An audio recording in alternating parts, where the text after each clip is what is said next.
Assalomu alaykum, hurmatli prezident Shavkat Mirziyoyev Miromonovich. Bu murojaatim sizga. Men fuqaro Orgenov Shokir, Jizzax viloyat Mirzacho'l tumanida tug'ilganman. Murojaatim shundan iboratki,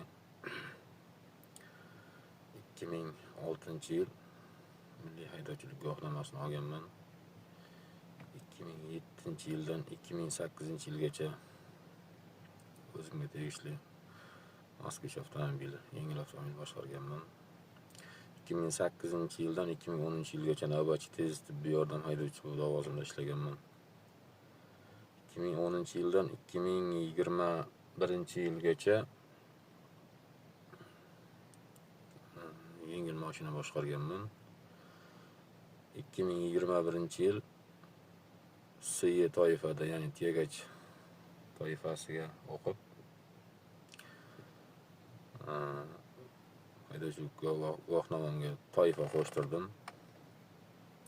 O'sha 2022-yildan hozirgacha tirkamali yuk avtomobili boshqaraman, xususiy egasiga tegishli bo'lgan.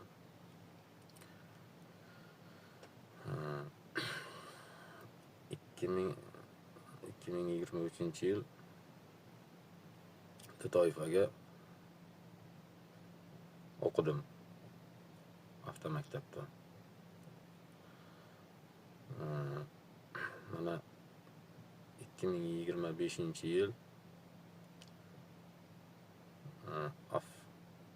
imtihon markazidan nazariy, amaliy imtihonlardan muvaffaqiyatli o'tib, imtihon markazidan sertifikat oldim. Imtihon markazi yagona darajaga biroz